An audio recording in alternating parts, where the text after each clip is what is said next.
Hi and hello and welcome to Two Men On. I, of course, am Fred Slow. Alongside me is one Van Nunn Lee, and we are at Rio Bravo Brewery, where we once a week record this show to these microphones and then put it in the internet for your ears. Welcome, Van. Awesome to be here. Awesome to be at Rio Bravo Brewing. If you're only listening, that's okay. That is also my preferred medium. If you're watching on the vodcast, or let's say perhaps Comcast Channel 96, you can see how amazing Rio Bravo Brewing is. I got the bar behind me. You got the brewery behind you. It is super cool here. Come hang. You can find all of our live video feeds, and you can interact with the program on our social media outlets. It's at Talk ABQ. Everywhere you want to find us, we are there, and we will more likely than not interact with you. But also, if you're listening on KSNM 98.7 Classic Rock, thank you. We appreciate you for that. And if you're out there in the internet sphere, and I think I say this every time we do the show, like, share, update, subscribe, notification bell, 5-star review is the big one, because those things help us in a lot of ways. Van, summer is officially here. You and I hosted the Adaptive Clinic with the Albuquerque Isotopes last weekend. Had a lot of fun helping kids who are differently able enjoy the game of baseball, America's pastime. The World Cup is starting this week. Summer camps are going. Also, it's 100 degrees. We're creeping up on triple digits. Our friends down south might already be there. They stay because it's always a little sprinkle hotter down there than it is here. But yeah, I have on a reasonable pair of jeans and a reasonable button-up long-sleeve shirt, little pearl snappy boy on today, and it's too much. Yeah, it's too much. I'm wearing a hoochie daddy shorts and a basketball jersey tomorrow. I turn red before I turn tan, so I'm currently my red stage. Tan is coming next. When does that one show up? I've known you for 8 years. I just told you. I've never seen the tan happen. You go first red, then tan. That's my motion. Also, if you're going to wear a basketball jersey tomorrow, don't let it be a Spurs jersey and don't let it be in New York. You double dare me? Yeah, that's the worst thing. Hey, I can go. Yeah, go away. I can throw down, baby. So could he. Yeah. Gold glove boxer in my teenage years. Watch out for your boy. Add it to the list of reasons why you got fooled by the national media, idiot fan of sports, because all of these losers that cover the New York Knicks are the same losers that went to Syracuse and the same losers that went to the New York School of Broadcasting, and the same losers that grew up within driving distance of the East Coast elitist New England environment and atmosphere, and their fandom of this loser team and their loser owner, James Dolan, has infected your ears so that you believe the Knicks are some sort of fairy tale. Jalen Brunson's a good guy. The fan base deserves this because it's been a million years and 25 years since they've had an opportunity at. No, they're still all garbage. Sure. They're still all terrible. They're as bad as Mets fans. They're as bad as Yankees fans when Yankees fans were the worst. They're currently not the worst. They're as bad as Rangers fans, and I'm going to throw in the New Jersey Devils too, just because, and they're as bad as the Brooklyn fans, and I'm talking to you as well that live out way on that Long Island. Anyone from Nassau County, you suck too. All right, cool. Let's go to commercial. There's not a reason to. I got more. There's a lot else to add to that. Doug, I hate it. Hey, New Yorker. Yeah. You've been riding September 11th's coattails too long. Get off it. It's time to call you guys out for being garbage. Yeah, we remember. What despicable behavior.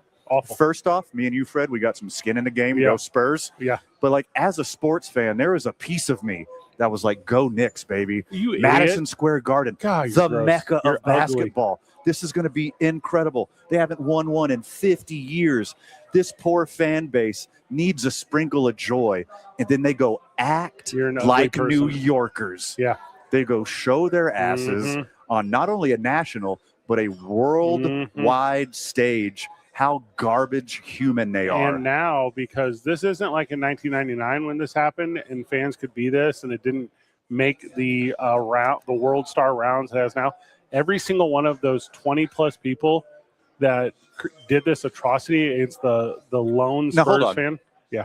It's plural. Atrocities. Thank you. I apologize. Atrocities. And then somebody tried to set this guy's hair on fire. Battery, assault, robbery. Who tries to set somebody's hair on fire? You're going to get kidnapping. You're going to get all kinds of stuff in this. And that's going to happen to all of them because they're all going to be identified because of flock cameras and whatever. Also, I've been to New York.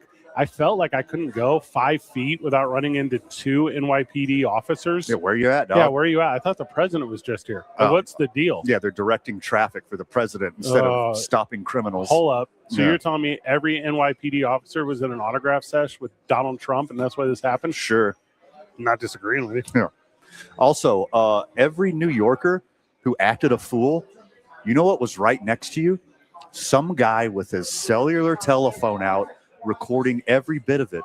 You know what everybody in the world has seen? Those videos. Yeah. You are going to get doxxed. You're going to get called out. Yeah. Hopefully there's some kind of law enforcement intervention because this behavior is despicable. And it's going to be from the smoke that these kids are going to get. By the way, they're all kids and idiots. Yeah. I could tell not just by their demeanor and actions, but their stupid broccoli haircuts. What they're going to get is smoke from people they don't want. And I mean, like, people will come far and wide because they're going to do that. Number one, they're all going to be low-key kind of racist because everyone who was doing this was a person of color, which is unfortunate for that narrative, but factual. And then these people are going to come from far and wide. I'm specifically talking about Texas for vengeance. And you're like, Fred, that seems absurd and crazy. That's because you, friend of the show, are not wild, racist, and want to travel across the country to avenge your peoples. And by your peoples, I mean fandoms of Victor Wembanyama. You beat me to it. Yeah. You think it's tough walking around the streets of downtown New York City in a Spurs jersey? Wear a Knicks jersey in the middle of Texas today. Yeah. In a bad way. Just so gross. So, yeah, don't wear your basketball jersey tomorrow, you liar. Yeah. You got to do some low-key blue and orange because if you're wearing that jersey in Texas, they're not going to jump you. You need to. Everyone is armed. They have shotguns. Yeah. It's illegal to have weapons up against a gun rack in your truck. Guess what? They do it anyways because why? It's Texas, baby. And so you're telling me you're going to walk around tomorrow in your favorite Goku t-shirt? Well, all of the sports memorabilia I own is ironic and funny, and it comes from motion pictures about sports. Oh, okay. I might be wearing my Bill Murray Space Jam jersey, maybe. I could be wearing my Motah Above the Rim basketball tournament jersey. Could be wearing my coffee black Flint Tropics jersey. Who knows? I'll play with you on this. So you're not naming the best ones of all time. So the best fictional athlete of all time, and I think we've been over this before, is Rocky Balboa. Does he have a jersey? He's got iconic shorts, and I'm going to tell you that if you were to wear those with any of those jerseys you were talking about, especially with the World Cup starting, like you would be over. So give me Rocky Balboa #1, I think, in the fictional athlete category. Well, it's just a guy in shorts. You can't really identify whose or what shorts they are. Like the short thigh-hugging Mike Tyson black trunks, that's pretty iconic and noticeable. He's a real person, you idiot. I couldn't even tell you what color Rocky Balboa's shorts are. They're American flag, and you know that, you liar. You SOG liar. I'm telling you, you are very familiar with the black. Why isn't he wearing an Italian flag? He wore the black and gold in the first one. Everyone knows this. I do not know that. He wore the American flags whenever he had to fight the Russian. You know this. I'm not making this up. Now that you say that out loud, I can see him in the American flag. So there's him, probably number 1. And then probably number 2 of fictional athletes ever is Roy Hobbs. Lola Bunny. Wait, not okay, my Lola bad. Bunny. Oh, my bad. Sorry. She doesn't have the track record. Well, I mean, she's 1 for 1, and that's pretty good. Crushing it. The Wonder Bat crushed it every time. Roy Hobbs, number 2. And then, because you are a fan of weirdness and left-handedness, probably Shane Footsteps Falco, number 3. You're going to go Shane Falco? He's left-handed. Over Johnny Utah, a much better quarterback in the movie and in real life? I think we've talked about this. They're the same person. Oh, you think those universes overlap? So he had to change his name because of witness protection. Yes, because after he became an FBI agent. So when Johnny Utah became an FBI agent, had to go to Southern California to arrest Bodie, whatever his last name was, who is actually just the opening scene from the Joker, The Dark Knight. is actually just the movie Heat. So whenever he had to Point Break. Now, how dare you compare Point Break to two cinematic masterpieces? Good Lord. It's the exact same story. This is insane behavior. So whenever Johnny Utah had to become an FBI agent after blowing out his knee and then go light side to dark side in an effort to also he fell in love with he's more Paul Walker from Fast and the Furious. Well, I would give you he's more Donnie Brasco from Donnie Brasco. Right, I'm doing it with you live in my head right here. Johnny Utah, Paul Walker. What was Paul Walker's name in Fast and Furious? I would never know Will that. You look that up for me. I watched the first half of the first movie and turned it off. Donnie Brasco, which is not as good as the other two.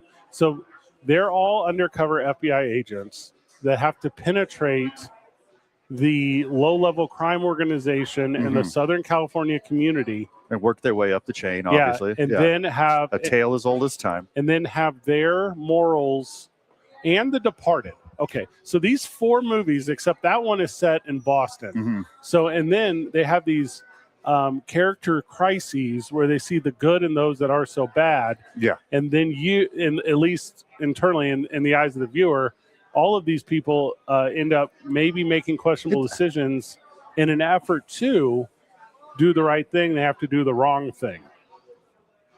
They have to do the wrong thing to do the right thing. To uphold the law, we have to break the law. Correct. Yeah. Yeah. Now we're going into the Western world. Yeah. So then, sure. So then Johnny Utah, after he allows Bodie to quote unquote escape or go into the ocean and die, spoiler alert for Point Break, and also probably caught a manslaughter charge for Gary Busey, which we didn't actually talk about very much right now. Totally. Friendly fire. Yeah. But after he didn't come back, he got shot. Now, a lot of people are going to tell you, well, he went on a drug binge in real life and wasn't available for shooting, and Nick Nolte was booked somewhere else. They're going to tell you that.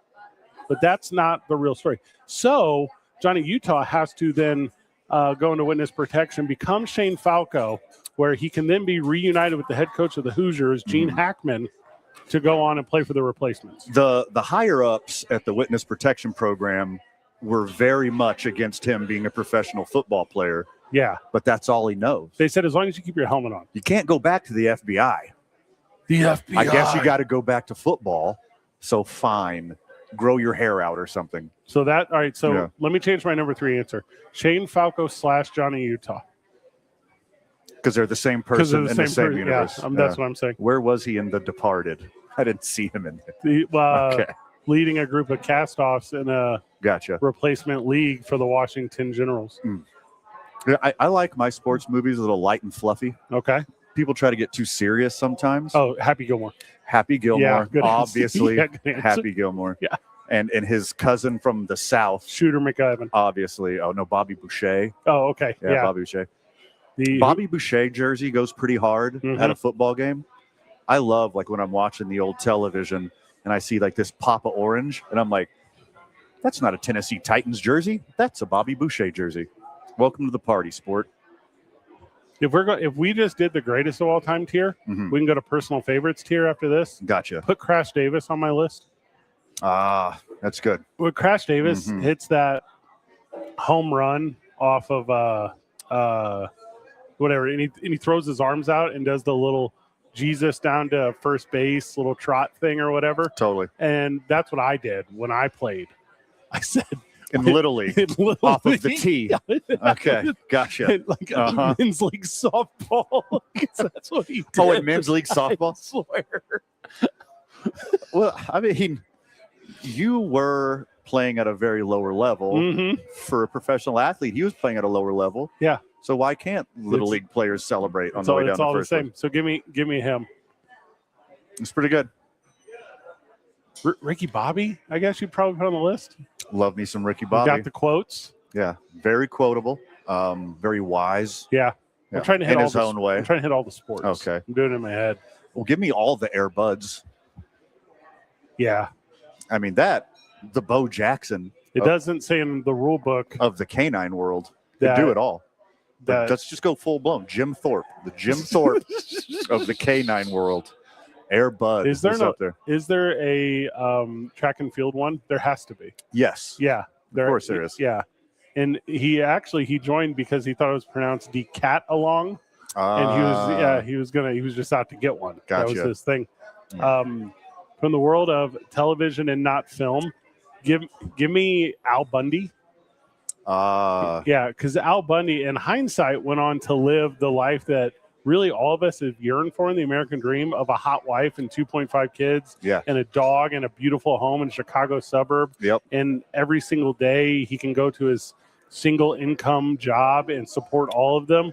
Gotcha. So give me him for not actually what he did on the field at Polk High, what he did for his family all time. I mean, if we're not doing objective Mount Rushmores, allow me, number 55, baby, the flamethrower himself, Kenny Powers. That's back to baseball, but I like that a lot. Yeah, Kenny Powers, very good fictional athlete, but I think we forgot the greatest fictional athlete of all time. Okay. I'm going to take this one from personal tier. Already said Air Bud. Nope. Okay. This is even better than Air Bud. This guy is the Air Bud of athletes. Okay. Gotcha. I'm gonna take him from the personal tier, which I would hold like chest high, and I'm gonna lift him to the all-time tier, which is brow high. Okay. Forrest Gump. That was my closer. Yeah. I was gonna finish with Forrest. Done many different things. Done it all. Hey, very athletic, fighting in a war. I would count that as well. The war stuff gives you ping points. pong champion. In the tier of played points, for Bear Bryant. Incredible.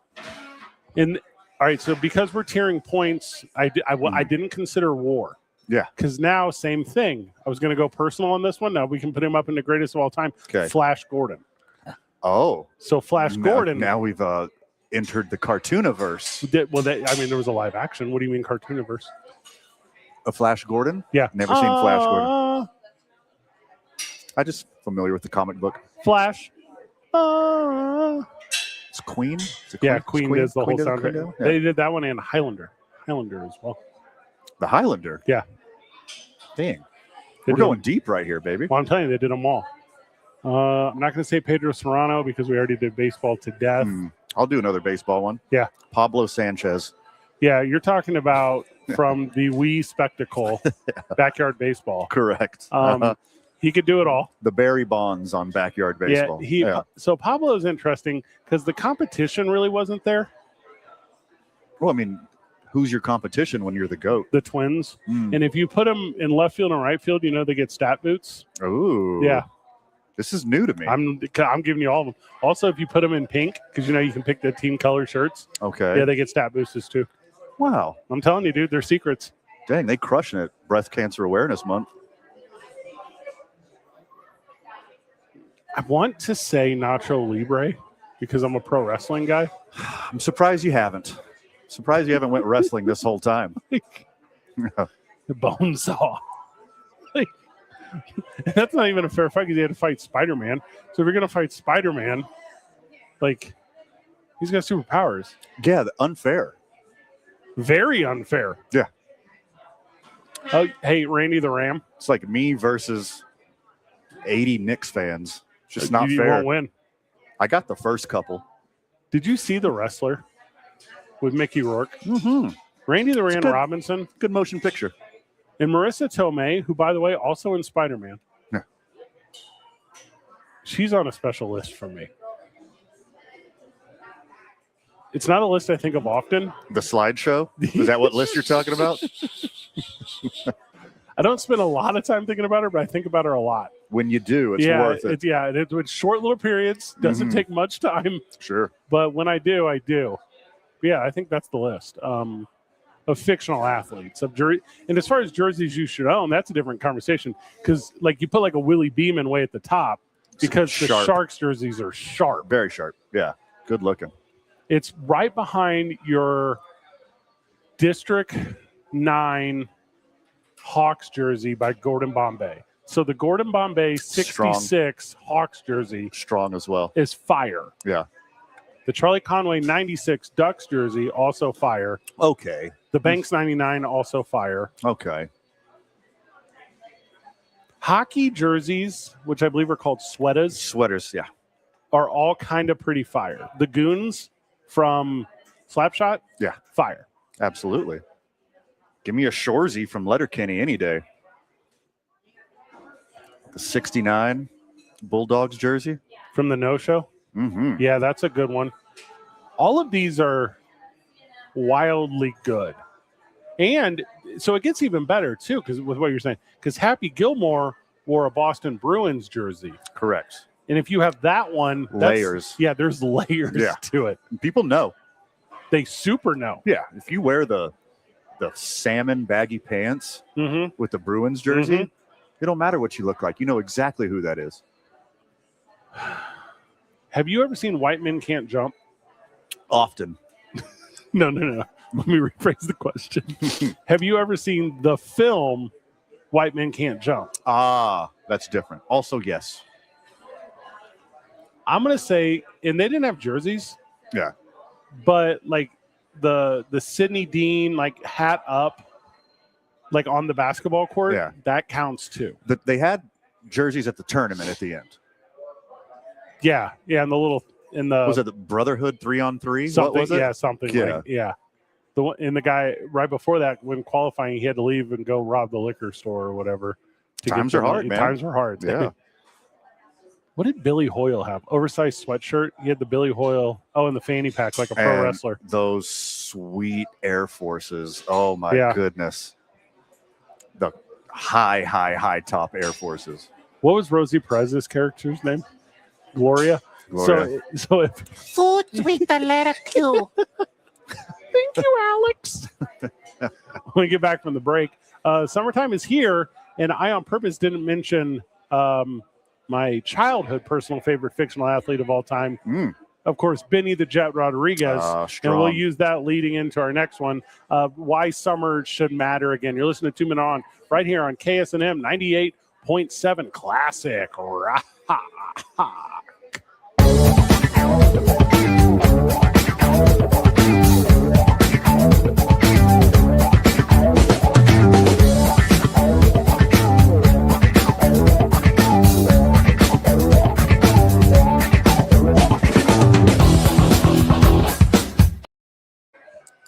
Hi and hello and welcome back to 2 Men On. I, of course, am Fred Slow. Alongside me is Van Nunley, and we are talking the world of sports, pop culture, current events, news of the day, flavor of the week, and a lot of Not Your Mama jokes. Well, I mean, long commercial breaks, man. What else are we going to do? Solve international crises. Is that a good answer? Oh, that's impossible. So I was talking about Benny the Jet Rodriguez before break because we were talking about fictional athletes, right? Yeah. And this is because this past weekend, He-Man came out in the movie theaters. He-Man? Yeah. And I had joked but not joked that we were going to go see it. We're going to do that. You and I had a little bit of life happen over the weekend that derailed us from doing just said thing. And then I had a moment where I was like, well, I'll just catch He-Man on the stream. As I missed it opening weekend. Yeah. I missed it. That's one of those opening weekend only movies. I don't want to see that thing a month later. Correct. Yeah. Yeah.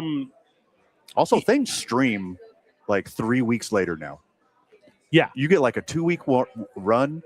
If your number's 1 through 5 in the box office, you'll hang around a little bit. Everybody else straight to streaming. And that's going to be part of this conversation, right? Because as you and I are talking about this, we have to make sure we mention everything we're about to reference didn't have those options. It would go to VHS, it would go to DVD, but that would be 6 months later. Correct. Yeah. And then so that it would have its own life, and there was a whole bunch of ways to make money off that in the industry years ago, blah, blah, blah. But now a lot of people listening to this program might not even remember dollar theaters. Well, you had 3 months in the regular theater, then 3 months in the dollar theater. The dollar theater was sweet because it was popcorn was very expensive, but the movie was $1. Correct. And that's what was up. And they were all single theater, and they were usually like old churches or something. Something adorable. Something adorable. But they were the business because you and I as kids could go on not even like a $2 Tuesday. I mean, like this was like $1 like Saturday matinee thing, and maybe even Saturday night, like. And it would be Ernest Goes To and then fill in the blank. Sure. Every single time. Just hand you $1 and say, go watch a movie. And I'll be like, what about popcorn? Okay, here's a handful of M&Ms. Put them in your pocket. Yeah, do this. Yeah. Go through the lint thing in the dryer and see how much change you can find, because then you can afford popcorn. Yeah. Because this is the 90s and the world will never be bad. If you stayed home and mowed the lawn, you'd have some money. Hon, should I buy more of this? What did you call it? AOL stock? That's what we were hearing in the background. Right. So this He-Man movie. So you and I both went and saw the Grogu versus Mandalorian, and not what it's called, but okay. I think that's pretty close. That's the sequel. And it wasn't super for me. And it wasn't super for many, but many people went and saw it the first weekend. Yeah. And then the second weekend, considerably less people went and saw it. Yeah. And then no one is going to see it. We had a third week rebound for some weird reason. Was there a holiday or something? But it's not a lot. So, with that said, zero interest in going to see things we should. I'm not going to go see Supergirl. I miss me. Probably not going to go see Brand New Day in theater. I could not because it has a female heroine who's also a child. Yeah, I hate that. That's not why. That is a thing because that I know it's going to be bad. Yeah, that's why. Did not go see Backrooms, although I heard it did well. I'm definitely going to watch that.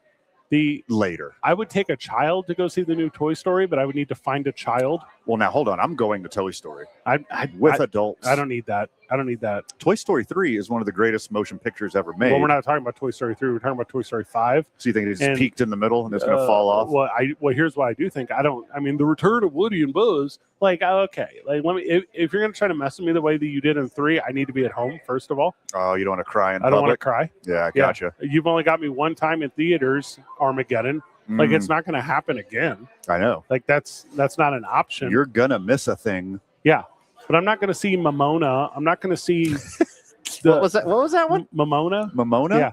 That maybe the Odyssey, because I feel like you need to see it big because it's a Christopher Nolan. I will 100% watch the Odyssey. But only because it's the big thing. Agree. Yeah. But I don't need to see the new Evil Dead. I don't need to see the new Jackass. I didn't need to see Scream. And I'm going, but when I was a kid. I will watch Jackass at home.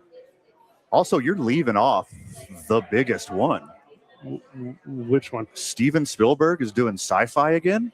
Disclosure Day is coming out. It's going to be one of his final movies. This is must-see TV right here, baby. So and Emily Blunt sucks, so let's make sure we're clear on that.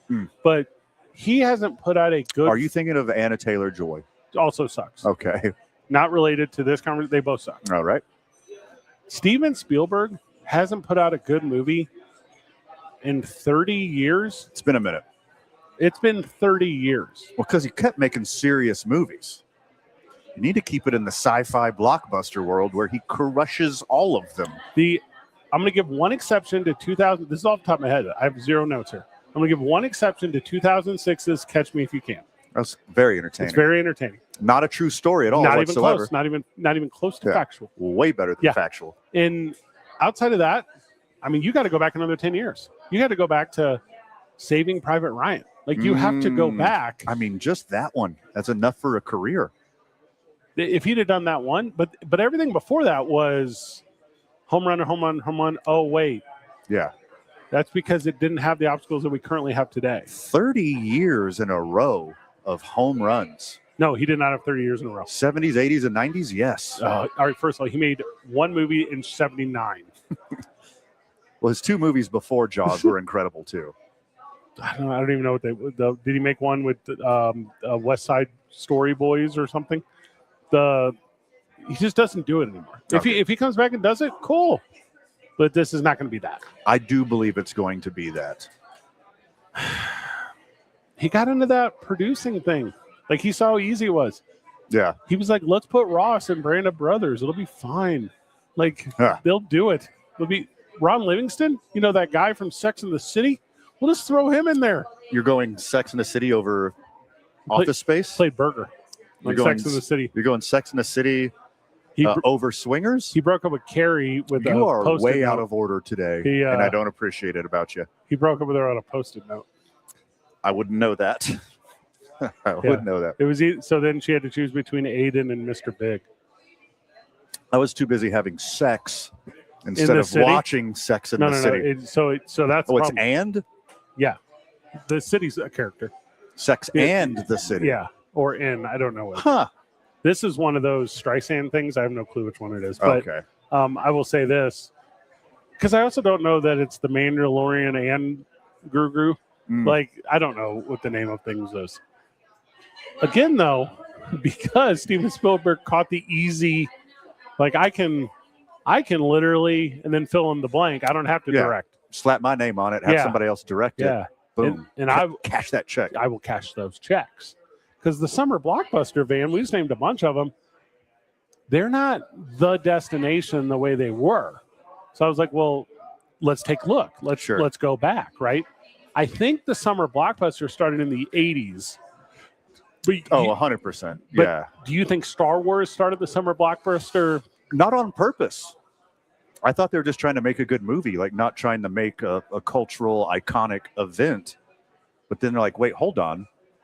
If we make a big movie right around this time of year, people have the time and money to go watch it. Correct. Yeah.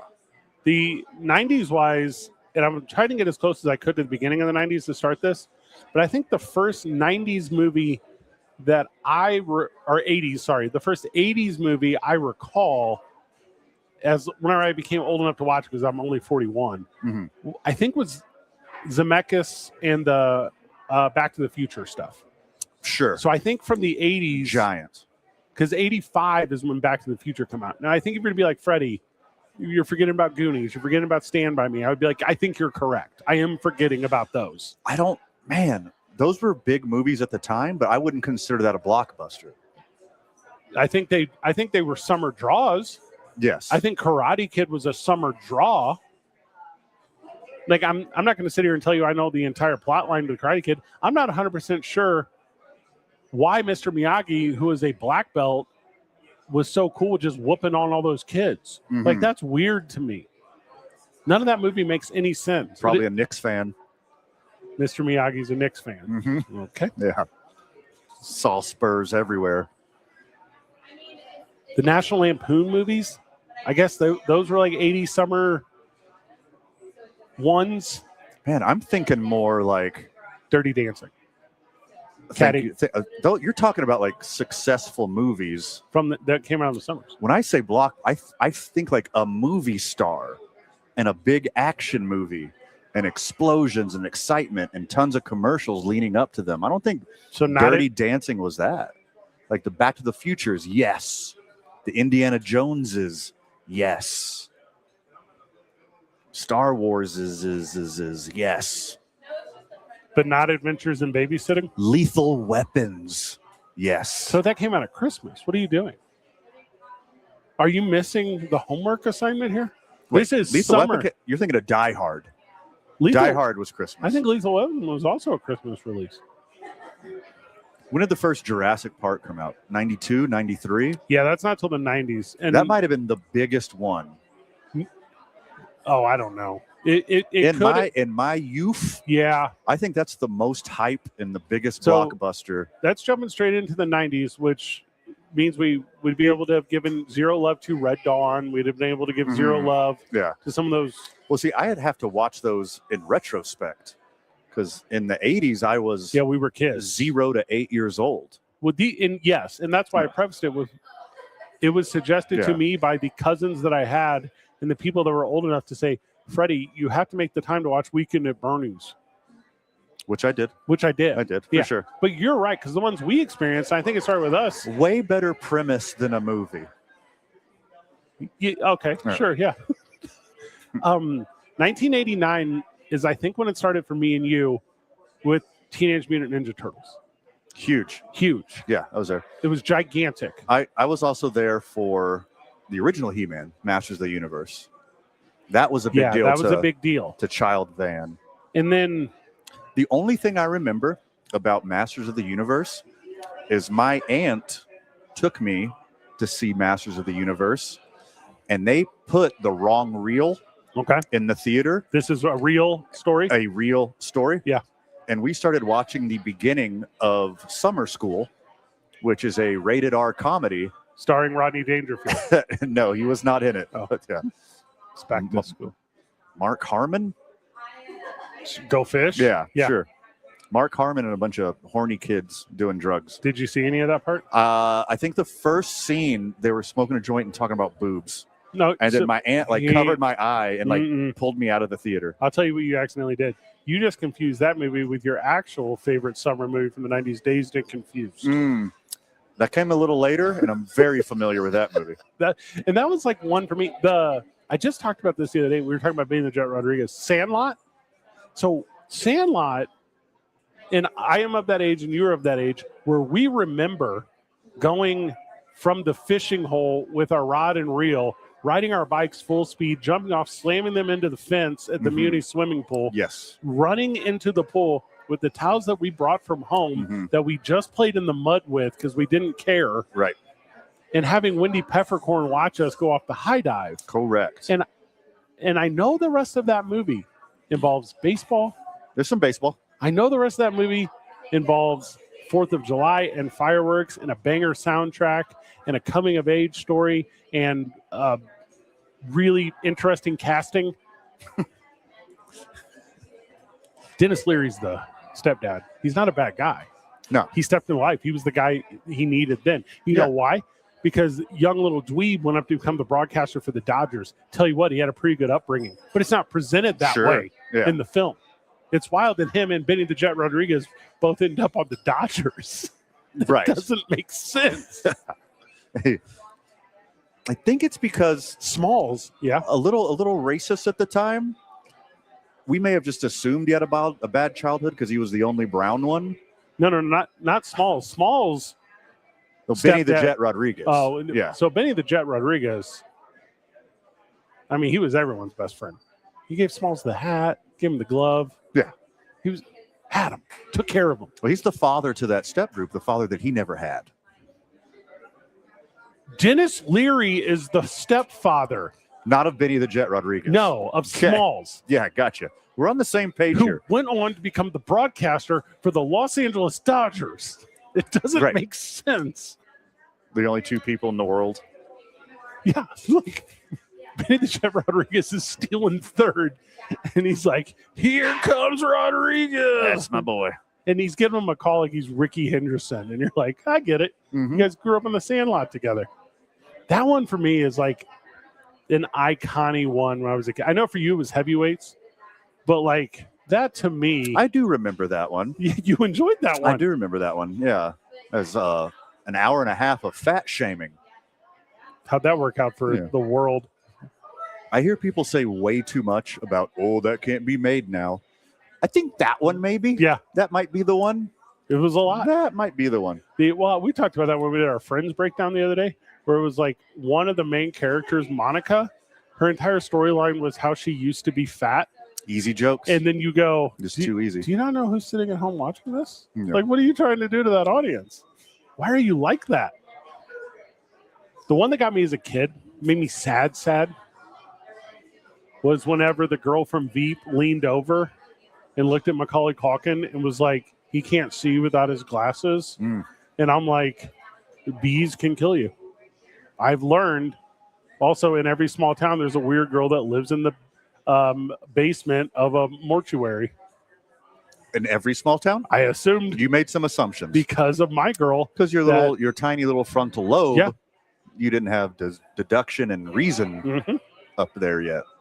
In Disney films. We had to watch Disney films. Yes, obviously. And I don't mean ones like The Parent Trap. I mean like animated ones. I enjoyed the rise of Disney Pixar. Sure. It's a lot now.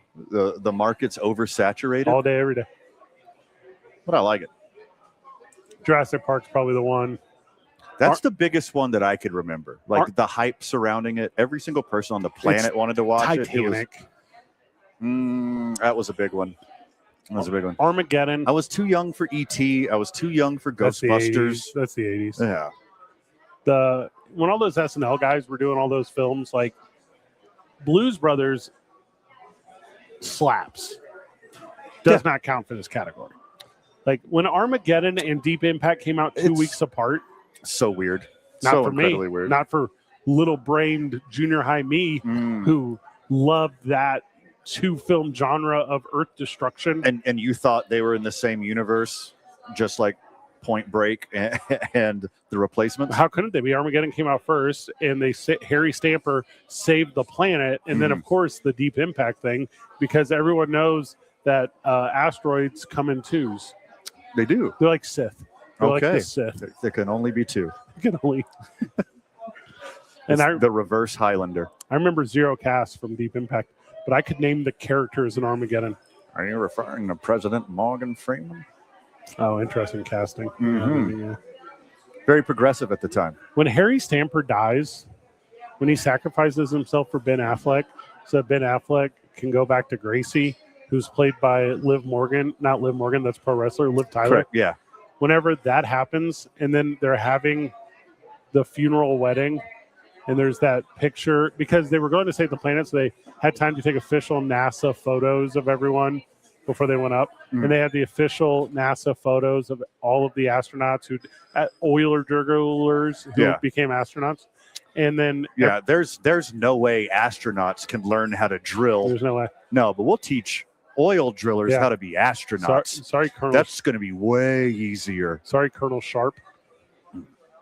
Yeah, that's his name. That's how I knew that one. The same guys who made every spaceship in the history of the world. Bruce Willis walks into their hangar. Yeah, and it's like, this drill's garbage. And luckily for Armageddon, the Cold War had ended just a couple years earlier, so we could have a really fun Russian character instead of a traditional one. Ah, nice. Yeah. The Yakov Smirnov. Correct. Yeah, that's comic relief. That's the trope we need. And the comic relief is Steve Buscemi. And Steve Buscemi is brilliant. In everything. Yeah. And has never done an wrong thing in his life. And if you would have said, "Hey, Fred, we live in an alternate universe where Rob Schneider is actually Steve Buscemi and Steve Buscemi is Rob Schneider," I would have gone, "That makes sense." But Steve Buscemi's never done anything like that. No, hold on. Steve Buscemi's good. He's very good. Rob Schneider had one funny line. You can do it. That's it. I think the greatest one, though, and I knew you and I wouldn't say these, of summer must-see, blockbuster, banger, culturally shocking, changing, enhancing, all-timers, Clueless. Now, was that a blockbuster, or was that a movie that was way more popular than they expected it to be? It came out of the summer. Okay. It drew, and it changed the lexicon of 90s existence. And if you don't believe me, you should, because I'm not joshing you. Nice. I got you. Well done. Yeah. But I think you put Clueless above Jurassic Park. You put Clueless above Titanic. It's above Saving Private Ryan. You know how many times in my life I've said, "Get in, loser, we're going blank," and whatever it is that we're doing, that's what we're doing. Yeah. It's part of my... I know we're skipping ahead too far. Yeah. But it seems like in the 2000s, in the rise of Disney Pixar, the summer blockbuster from like 2001, like 2012, was whatever cartoon came out by them. Like Toy Story, Up, Cars, just every single thing over and over again. There were some Transformer movies that did really well for a while. All those Lord of the Rings movies came out in the holiday season, so those don't count. Of quotable lines, the run of the Marvels was huge. That's huge. They only missed, I think, twice in that whole 2008 to 2008. And those were both Ant-Man movies, which is unfortunate, but he ended up kind of needing that character. Well, you need a little comedy in there, too. They made Thor fat. They knew, for half a movie. They Big Lebowski'd him for a movie. It'd be a lot cooler if you did. So leave it at that. We're done with the first hour, which in hindsight was a good hour, but it's going to pale in comparison to the second hour. As it always does. You're listening to 2 Men on 98.7 KSNM Classic Rock.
Welcome back to the program. Welcome back to 2 Men On. I'm Fred Slow.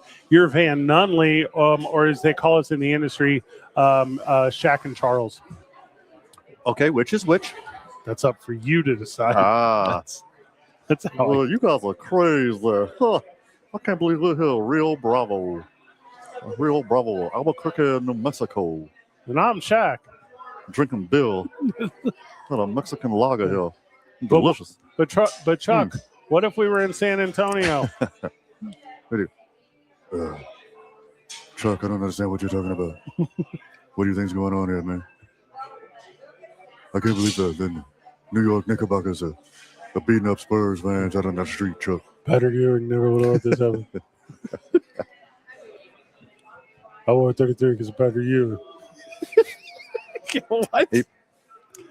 I believe he was 32, but whatever. Not at LSU, turd. What? Yeah. What? I'm telling you. See, I'm so good at sports, man. I know what so much. much 00? I know so much trivial knowledge. I thought he was 00. When it comes to sports.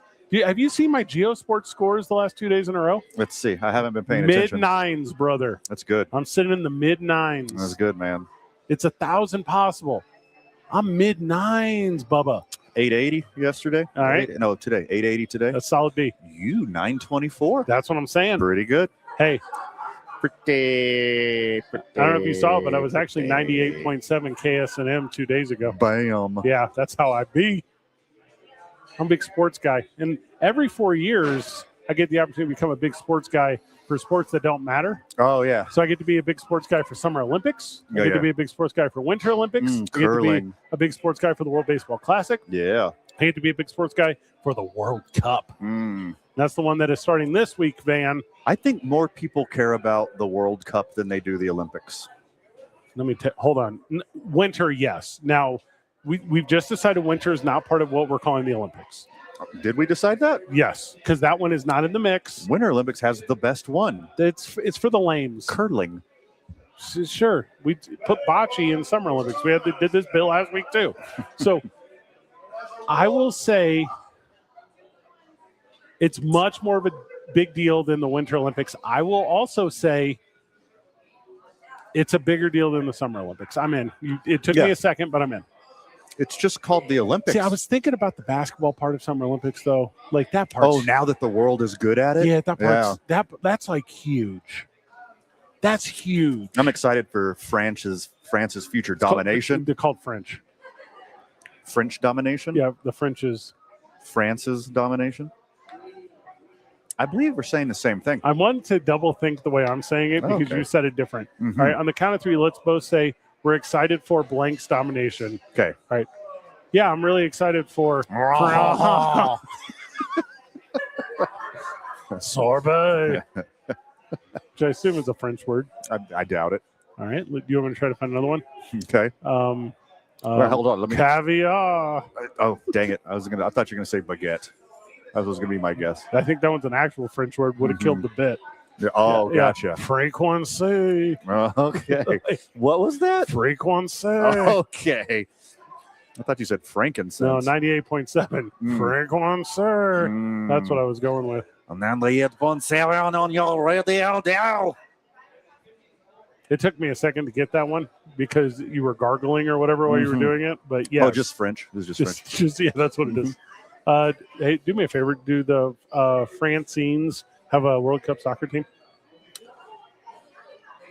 I'm assuming yes. Now they're in different. They're usually pretty good. So they're in tournaments of 4. Are you familiar with this? Or groups. So the USA's in. So the home team gets to get in no matter what. Yeah. So congratulations, Canada. So and not just Canada, but it's United States, Canada, Mexico, Panama, Haiti, and you know how to say this one. I never can say it. Kurokawa. Oh yeah, the Japanese director. Yeah. Akira Kurosawa. Yeah, Kurokawa. Sure. South America, Argentina, Brazil, Colombia, Ecuador, Paraguay, Uruguay. Europe is where it gets real interesting. There's about 1 million options. Africa, Asia, and then Oceania, which is New Zealand. So there's 48 teams split into 12 groups. 4 teams each. Okay. Gotcha. So think of it as like whoever comes out of the 12 goes, and then it's down to the 12. But also the best 24. Yeah, because then the second best move on too. Mm-hmm. So it can be. Just don't lose. That's kind of what it becomes. It's so much easier if you just don't lose. If you lose in the 4Z, or you could tie. You could keep tying as well. And that rule has made the game weird. Mm-hmm. So now they kind of have it set up to where they'll change the start times of things so that if tying is a thing for where 2 teams can do that, then they make it to where they can't do that because they don't know what the other teams are doing. Gotcha. So that doesn't get done. And also, they used to have this golden goal 2-point thing in overtime, extra time, penalty time. Mm-hmm. Not penalty time, just extra time. Yeah. To where if they had to go to overtime because they didn't do shootouts, then you would get, if you scored before the shootout, because they would eventually go to shootouts, but then you would get 2 points, which could give you more points. So then teams would try to get a tie there to get an extra point. And it was all very convoluted. Listeners at home, you following this? Because they all cheat.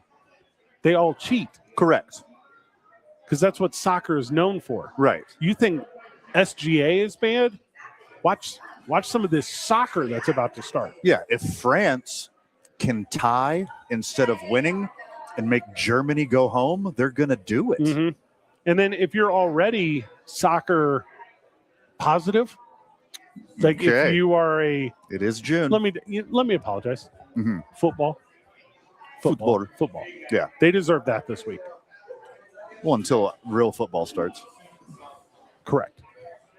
But if you are that positive and you root for Manchester United mm-hmm. and you work for Leicester City, all those people play on the same team now. Yeah. So you get to go arm in arm. Well, probably a bunch of really good South Americans play for your team, and they're leaving the country now. Yeah, and you get to root against them. Yeah. I loved rooting for Aaron Judge with Team USA. I loved it. Yeah. It made me feel so good. Give me all that you got. I haven't been able to root for Aaron Judge literally ever. You just change teams. No big deal. Oh, if he goes to the Cardinals? Yeah. Yeah. If he did that, I'd be able to do it. That'd be sweet. That's the thing that's not going to happen. That's how Gary Gaetti came into my life. Ah, old Gigi. After Todd Zeal left, I said, I don't know what I'm going to do here. Man. Yeah. Big loss. Yeah. And then afterwards, they were like, listen, we know this hurts. He was a little sprinkle of Scott Spezio. Oh, you should be fine. You a little Spees? Yeah. Gaetti and Spezio? They're basically Team Italy? David Eckstein was there too. Team Israel? He's the best crow hopping second shortstop I'd ever seen in my life. That was pretty. It took a lot of effort for him to get that ball across the diamond. And every time he threw it, he went, Yeah. You sound like Serena Williams. 100%. So I got some. All right, so I got some. I'm just going to break this down for you because I know you don't know. You're an idiot. Yeah, okay. Fair. It is the biggest sporting event on earth. Think if you were watching the Super Bowl every single day for the entirety of it. Yeah. That's how many people watch it. Mm-hmm. Cool. It's not clubs. It's not teams. It's countries. Yeah. So we just talked about how if you hate the fill in the blank from the rival city, their best players on your that's you now. Gotcha. Cool. I'm a fan of national pride. It's hard right now in the 250th birthday of this great country. Yeah. I have a guttural reaction to cowboy hats that I wish I didn't have. Same. I have a guttural reaction to American flags that I wish I didn't have. Mm-hmm. I'm not currently in a good way. Could this be the thing? Could this be my Pepto to this Beller's ache that I currently have? I hope so. Well, lucky for you, if you would like to attend one in the United States of America, you can. A lot of options. Yeah, also Mexico City. It's have right not sold out. Correct. Oh, Canada and Mexico is going to sell out. I agree with you. Yeah. And it'll be better. Hard to get those tickets. If you want the experience. United States, though, whatever city, whatever very destination, available. whatever match you want. Every 4 years, we talked about this. And then, which mean, you're like, Freddie, what's that mean? It means you really only get to see these athletes maybe once or twice. Because the way this game's played, like Landon Donovan can't play right now. Like when the one Physically. he played, physically. Yeah. It's not like you can even mask those things. Sure. It's 11 on 11, but Freddie adieu. That ship has sailed. Again, he never made it to that tier. No. He just caught the hype unfairly at 16 that he didn't deserve. Quit doing that to kids, would you? Stop it. It's only worked out for a couple of them, like LeBron James and Bryce Harper and Andrew Woods. Bynum and Darius Miles. Did it work out for Andrew Bynum? He got that back. Okay. Then Amari Stoudemire and Dwight Howard. And you want me to keep going? I could do this for literally. Actually, they should keep doing it. Okay, It's now been name great. the ones that didn't work out for. Oh, I can't because Joey Logano, and I can keep going. Yeah. The list is long. Yankees legend Brian Taylor. There you go. Dominic Moceanu. That's a deep cut right there. Josh Hamilton. Mark's little brother, Dan McGuire. That didn't work out. No, Dan can play. You're thinking of what's the name of the cat? Jason Giambi's little brother. Jeremy Giambi was incredible. Is Jason Giambi the one who sucked? They're both really good at baseball. I only know of the one because he wasn't Scott Hatterberg in the movie Moneyball. Well, one of them's body accepted steroids better, and that one was Jason. Oh yeah, like a back road. Yeah. I'm in on that. Also, all these players in this thing can play in this thing. So all the best players have contracts that say they can play in the World Cup. They wouldn't dare tell them they couldn't.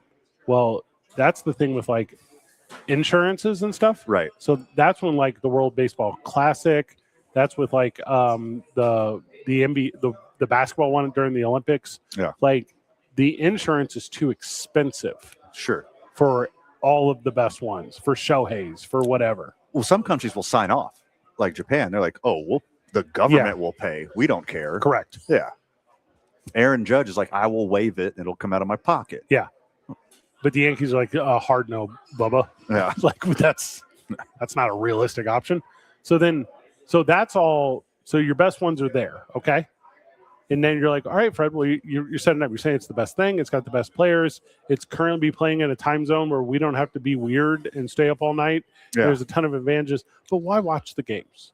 That's what you're about to say. Well, that's exactly what I was going to ask. Because there's like an upset every 5 minutes in this thing, and it's awesome. I'm just down to go get loose. Dog. Give me a reason. Every game is a 12-5 game. I'm so Irish every March 17th and every 4 years. What's March 17th? Go Ireland. Irish Cinco de Mayo. Oh, yeah. That's a good one.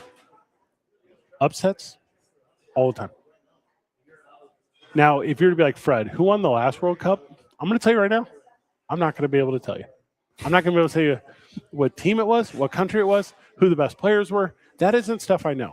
But I know when I, for no reason whatsoever. Also, I just checked the list. Bad news for me, no Ireland. So okay, yeah. Historically not very good. You got some Irish on the Team England? You know what I think you were thinking of? Ryder Cup. Well, there we go. Yeah. Shout out to our boy Rory. That's what you were thinking of. Not just Irish, Northern Irish. They started golf. That was their thing. It started there. Scotland, but cool. It's like they're so similar, culturally. Okay, tell that to Londoners. Geographically, they're all very similar. Northern Ireland still in the EU, cool spot. The rest of it, just miss me. Bad decision making bad skills. Decision. You want to go to Northern Ireland? Yeah, let's go. They check you. You just can't drive there. With that said, it brings the world together in a shared hatred of, and then we pick a country. Their opponent. Yeah, whoever it is. Whoever. Absolutely. Now, easy for us to be like Iraq, Saudi Arabia, Qatar. Yes. Hard yes. Now, also, if all of those athletes want asylum afterwards, it's yours. No, just the good ones. No. Just give it all of them. Oh, really? Yeah, like you do with Cuba baseball players. Okay. Yeah, you can all stay. We don't mind. Also, our employment rates are too high already. And then the impending takeover of AI and robots, we don't need more bodies here. We need less bodies. I'm not going to stop anyone from Uzbekistan trying to have a better life. Oh, the Uzis? I love the Uzis. I think you are now. Are you accidentally thinking of Australia? Those are Aussies. All right. I know how you say things, and I am wondering. The global spotlight shines the most brightest right now, like on this thing. And I'm going to learn so much about soccer, and I'm going to learn so much about high-end watches and I'm going to learn so much about high-end cars. Mm-hmm. And I mean, probably not a lot else. Like, that's going to kind of be where it's drawn to an end. Mm-hmm. But it's going to be very good TV. I'm incredibly excited. It is so much fun. The worldwide passion, seeing which fan base is the most insane is some of the most fun parts. Like learning new fun things about these countries, like because they got to fill some time. There's a lot of boring soccer about to be played. They got to fill those airwaves with fun facts about these people and their country. Can't wait to learn some new things. In 2010, I was in. You know, Uzbekistan has more goats than people. No, I did not know that. But also, I doubt it's true, but it sounds like a cool, fun fact that they're going to say on air. There's always like those, like that's 100% true for the United States. If you do like chickens or something, sure, yeah, and you're like, that makes sense. I want to make sure I got this number right. You ready? 2011, I do have it right. So, 2011, I'm in Las Vegas, and it's the finals of the Women's World Cup. And I think I've told this story on air before. This is one of my earliest gambling stories. So 2011, I'm in Las Vegas, and me and my then wife, we had just went and saw the Beatles' Love. I've seen it, been there. Okay, so incredible. Yeah, what a show. So as we're going to see the Beatles' Love, I almost got hit with the tiny Frenchman during Beatles' Love. Again, Franceman. So I think it's at the Bellagio, I think. And we were early. So out in front of where you would go to watch the Beatles' Love, there was roulette. And I have in my pocket $1,000. Okay. I have $1,000. And I say, I want to play roulette until it's time for the Beatles' Love. Okay. So we're playing, and we play for an hour.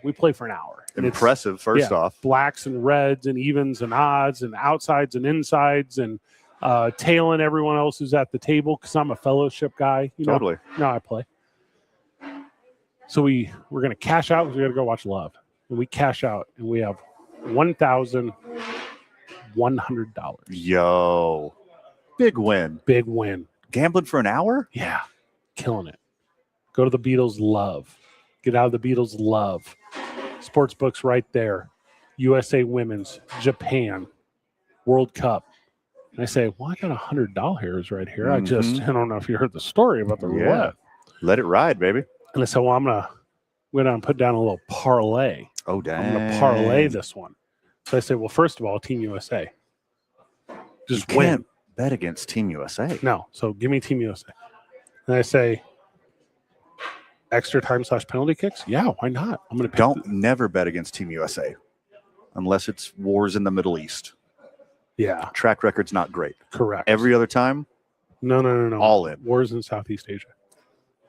Not great there either. Yeah.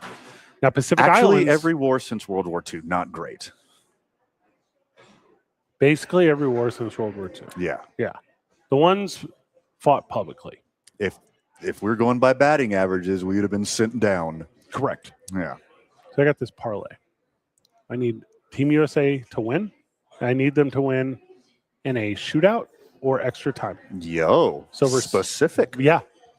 And I put my $100 and it'll pay whatever. $12 billion. Yeah, right. Mm-hmm. But I think the real number is like 1,200. Okay. So it's pretty good.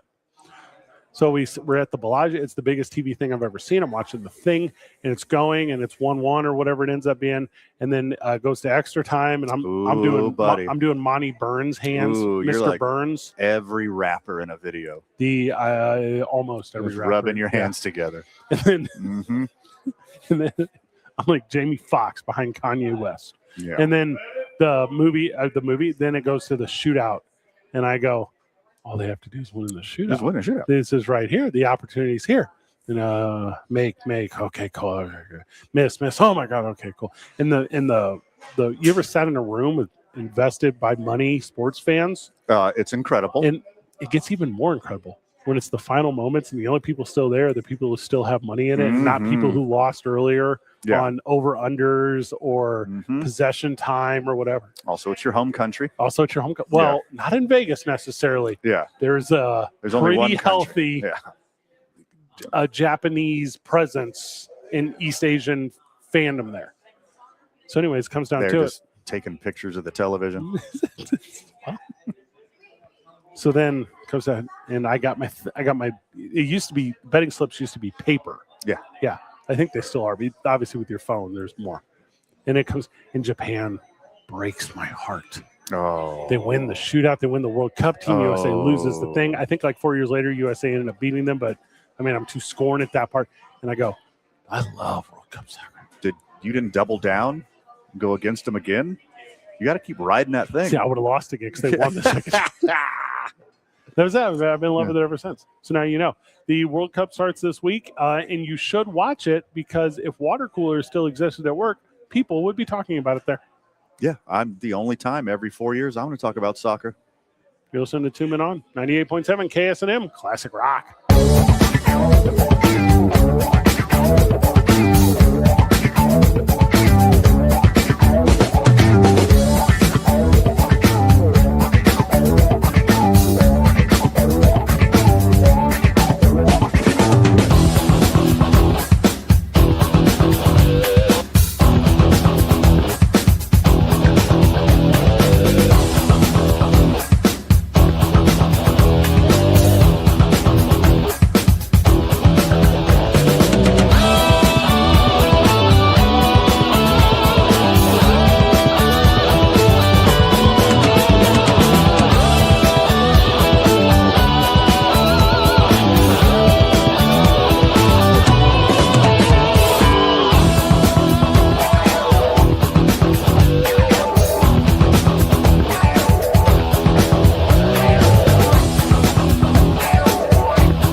Welcome back to 2 Men On. Welcome back to the program that eventually has to end, and we will end it after this segment. I mean, we could keep going if we want. Our whole life is this. But it would be in less places. Mostly only here at Rio Bravo Brewery. Yeah. Yeah. Or just live on the interwebs. Very select audience. Mm-hmm. We've been trying to, with this program, as of recent, unless I've been on one, wrap up with a little bit of advice for the friends of the show. A little bit of unsolicited, as they call it. The you know how there's AI slop? Yeah. This is van slop. Okay, so this is... Which is way better, says 6 or 7 people. That seems like a van slop statistic. Mm-hmm. Just can't trust it. That's what I'm getting to. Actually, I meant to say 6 out of 7. Is that a 6-7? Dentists recommend van slop. Yeah. The AI TMO slop, 2 Men On slop. Yes. Yeah. Yes. From Fred and Van to you, friend of the show. Summer's here. Yeah. We've talked a lot about what you can do with your kids. We've talked a lot about how important summer camp is. Some of the we could do a whole segment right now on fabulous summer camp memories and how once you're a camp kid, you're always a camp kid. Totally. And we could have all those conversations. But I thought not everyone gets to be a camp kid. Right. You know, at some point you end up getting in a situation where you can spread your wings a bit. You get out of the house. You can experience not just summer, you know, arguably for the last time of your childhood, but your first adult summer. I'm talking about your first summer job. Oh, okay. All right, well, let's give the recommendations to the friends of the show out there. And I think if we broke it down by age, I think that would be the best. Important. Now, I don't want to sound like old man slow, okay? And miss me with the ats on social media. Okay. I'm telling you, it's okay for your kid to get a job at 10 years old. Now, first off, that's illegal. It's not illegal. Are we talking about some neighborhood stuff? I am like talking cash about under the some- table? yeah, 100%. Oh, sign me up. I'm talking about pet sitting, Van. It's a great one. It's a great one. Incredible. Your neighbors. It's like one of the few things you could trust a 10-year-old That's to what do. I'm saying. Your dumb neighbors who can afford Trump's gas prices are going to go on a family vacation this summer. They don't want to take the dog. The dog ruins their every day. They definitely don't want their vacation ruined. Unless it's like a dog-centered vacation. What is that? Where you go to all the Air Bud filming locations. One backlot at Universal Studios? Yeah. Are you Googling where that is? Oh, I know where Universal Studios is because I got kicked out of there on my 40th birthday. I'm very familiar. Feed pets, walk dogs. A lot of scratch-ems.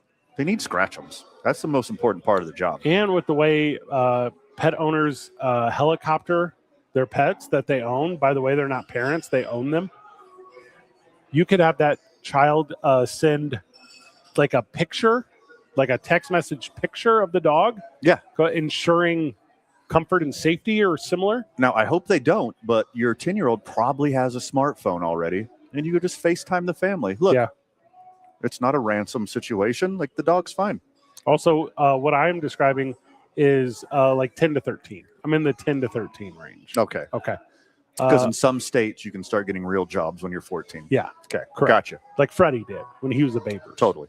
Now, hear me out. You're already doing this. Mm-hmm. You already, because you're staying at home, and we talked to you about it a couple weeks ago, things to do with the fam. Give this young blood an opportunity to set up at the local farmer's market. Totally. Give me a little lemonade stand. Now, hold on.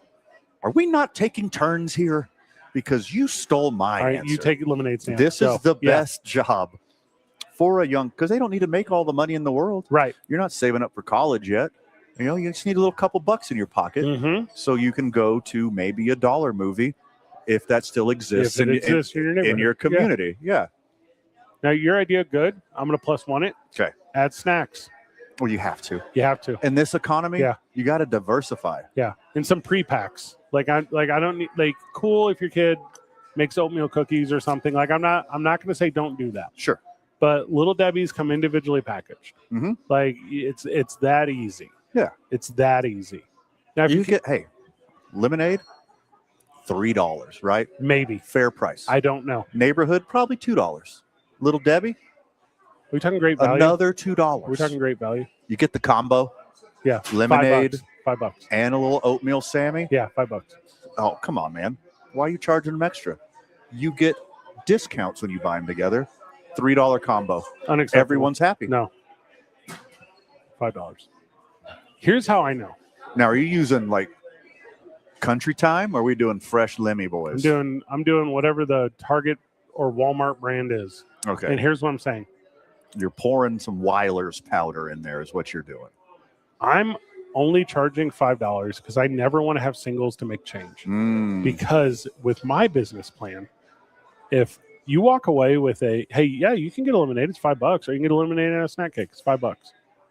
That's the deal. Do I look like an ATM? Free snack cakes? Are you kidding me? They're not free. That's why the incentive is for the $5. Gotcha. You don't want snack cake? I totally understand. There's not a discount for the standalone lemonade. I'm sorry. I don't have singles. What am I supposed to do here? Yeah. Everything's a $5, brother. No, but I don't. But I have a citrus allergy.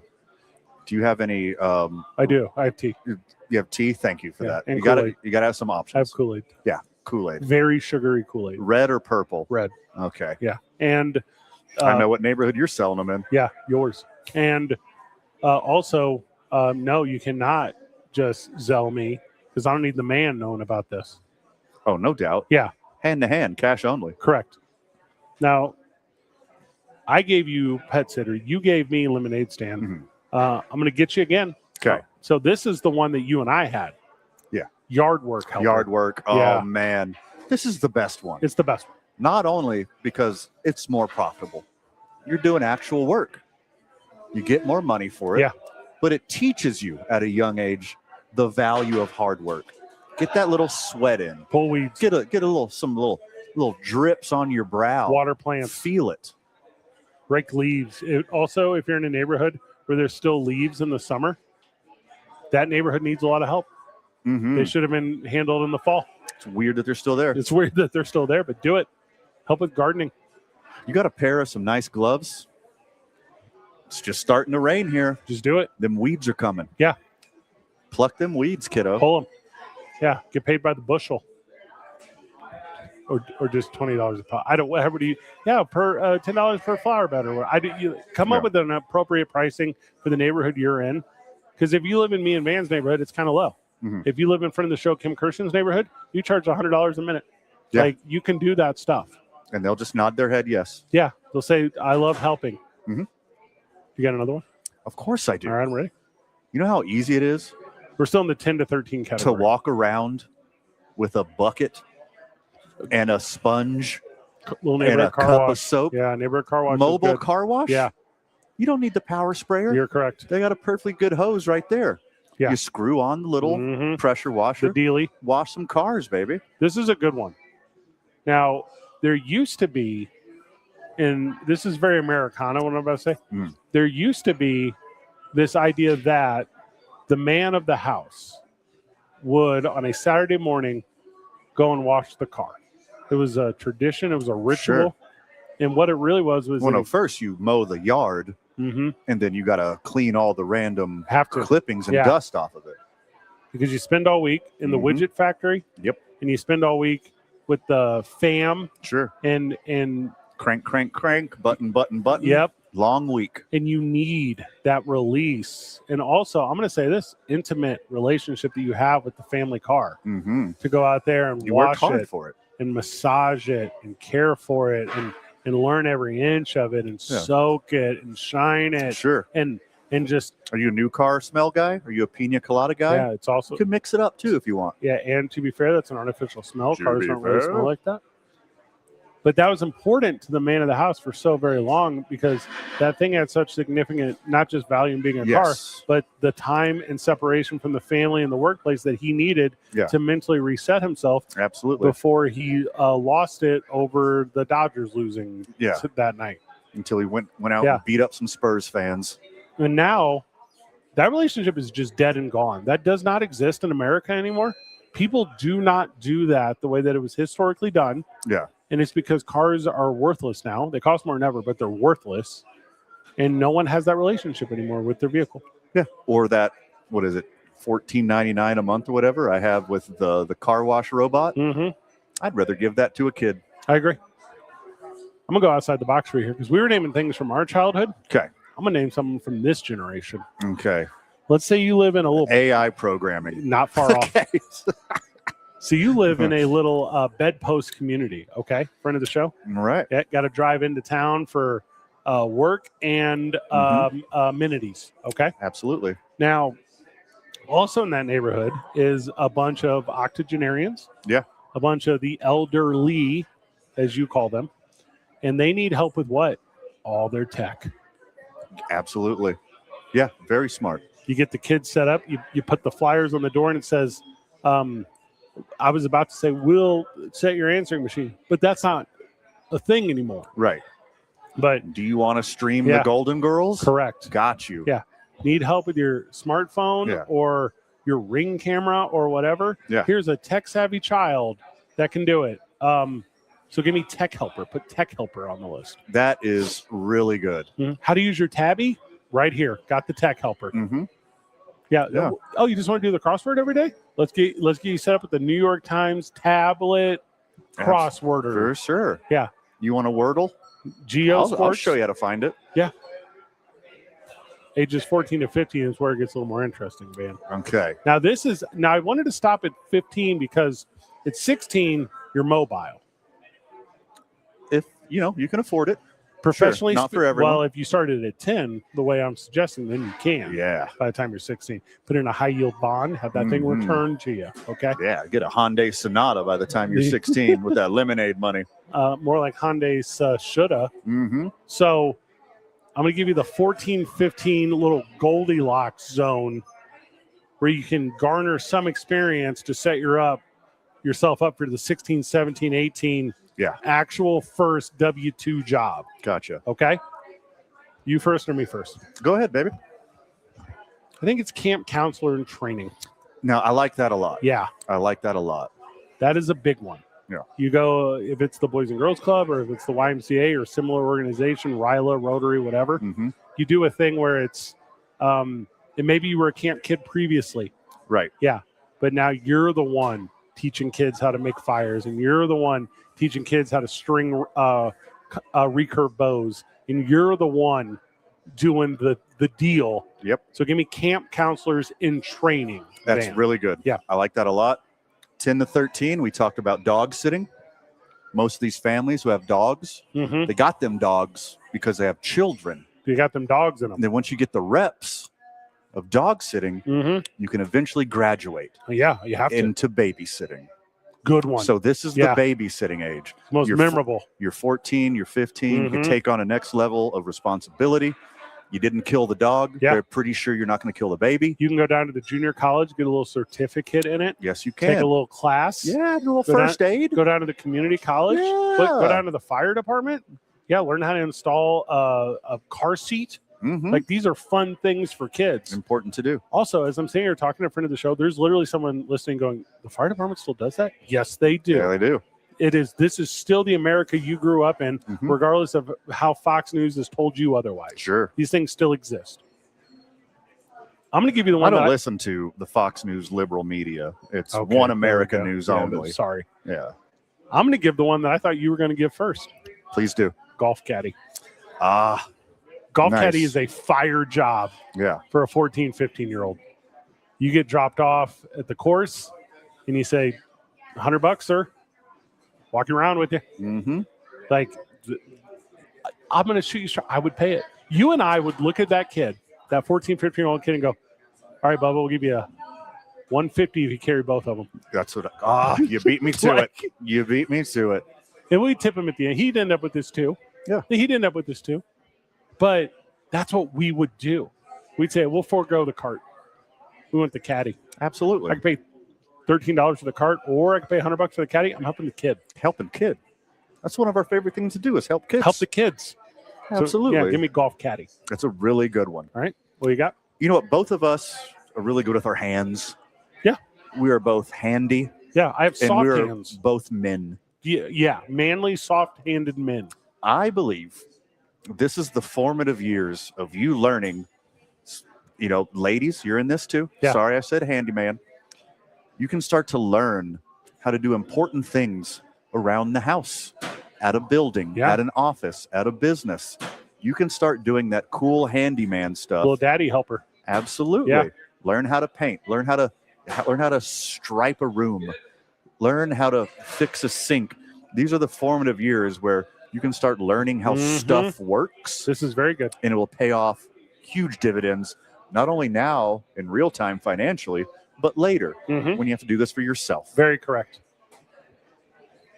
My first job, my first summer job at 14 years old for, I believe, $20 behind the plate and $15 in the field, umpiring youth baseball. So good. Streak. You got to have thick skin, though. Yeah. Because the parents, they're getting worse. Well, youth soccer is fine, too. Yeah. Basketball, whatever the thing is. Whatever it may be. Go officiate things. Because that, to me, is a perfect 14-year-old thing. Do it for the little kids. Yeah, totally. You put the ball in the tee. Yeah. You put the ball into the machine. You just got to remember, and I don't know if you do it, but I did the rubber band where I put it around my pinky, put it around my middle, or my ring, put it around my middle. Yeah, the little flippy boys. Yeah, and that was my balls and strikes. Yeah. A lot of people had counters. Yeah. Counters are fine too. Sure. But that was my go-to. You had a rubber band laying around? I always had a rubber band. You can learn this. This is a Randall Slow thing. I always had a rubber band. Yeah. Are you not into team sports? Is that not your thing? Are you into water sports? How about learn how to be a lifeguard? That's a very good one. That's the perfect age to now, do it. Depending upon where you're at, because there's some age minimums, but yes. Yeah. Because if you get the cert, it pays really well for that age. That's a super good one. I know we're running a little tight on time, so we'll skip like tutor and all those boring ones. Yeah. We'll jump down to, cool, your at-home child is 16 and not graduated high school yet. Figure out whatever that is. And it is the summer. And of course, during the summer, certain businesses spike in businessness. Yeah. Go work at the ice cream shop. Good one. Yeah. Go work at the Incredible. ballpark. Learn how to make the perfect banana split. That's the years to do it. Go down to the Cold Stone. Yeah. Go down to the. You want to learn how to perfectly layer a Frito pie? Mm-hmm. This is the time in your life to do it. We talked about it earlier. We talked about, hey, the summers aren't what they used to be, and this, that. But you know what you still need? Someone to make popcorn at the theater. Absolutely. It's not going to make itself. I don't think they have anyone. For now. It eventually will, but not for now. And that job's changed, too, because you don't have ticket terrors the way you used to historically. Like, it's different jobs. Totally. But, like, broom up after all your friends come in and see that you work there, and they on purpose pour their popcorn on the floor. Yeah. Like absolutely. I did to my friends. My teenage job has been outsourced, but even though weed's legal, it's not legal for teenagers. So kids, get out there and sell some weed. Hard yes. So stupid. You don't have to buy it from a dangerous drug dealer anymore. Cute kid. You can just have an adult go buy you some weed and go sell it. You've ever gave. What are you talking about? It's a great job. The markup's incredible. Amusement park employees van. Go down. Okay. Where I grew up, it was Six Flags. I don't know what it is here. But go be that. Walk around the park with the pail and the broom. Mm-hmm. Be the thumbs up guy at the bottom of the roller coaster. Totally. Do that thing. Yeah. That's a cool job. Oh, do you want the giant stuff Pokemon? Mm-hmm. Well, you can't just pop 2 balloons. You got to pop 3 balloons. My kid's too special for that. They're going to grow up and be cool. Have them go walk around as Sylvester and the Yellow Bird. I mean, it's dangerous in the American Southwest to be in those costumes for too long, but heck yeah, man. Yeah. Way more fun. Did you have fun refereeing 2 years ago? Cool. You can be a little coach now. Go coach a team. Incredible. Yeah. What's that? You want to learn more about the real world in life? Reach out to your parents' employers and get a little summer intern job. Yeah. I got 2 interns right now at the Boys and Girls Club. They're so funny. Yep. Nothing about them makes sense. And if you practice all this handyman stuff in the last 2 years, like I told you to, now you could take on bigger responsibilities. You can get like a real job. Pool attendant. Yeah. Exactly. You'll learn that pH. What's that? Total dissolve solids? Let me come with me. You can upgrade from the push mower to the riding mower. Did you know that 7.2 is the exact pH of the human eye? Yeah. Yeah, let's go. This is our advice to you, friends of the show. Get your kids into summer work. Also, if they're little entrepreneurs, I mean, they can start their own junk hauling business. I don't care. It's like whatever, but like get them into a thing. You can just, find their passion and support them and help them start a business. Of power washing driveways. Absolutely. It needs it. Give me your final words, Van, before we cut this one loose. Oh, my goodness. What a program. Having a blast here at Rio Bravo and having a blast on this program. They could do like face painting, maybe at like the fair. Ooh. They could do maybe little birthday parties. Our young little artists. There's something there, right? You go down to the hobby store and you put up I'm a face painter. Yeah. Yeah. Doesn't have to be good. No, you have Canva now. You got templates. Yeah, you do the whole thing. The one thing they can't do, can't resell vintage clothes. That market's dead. The market's dead. Don't do it. Our generation ruined it for everyone. Poor Van Lonely. I'm Fred Slow. Good job, everyone. Keep breathing.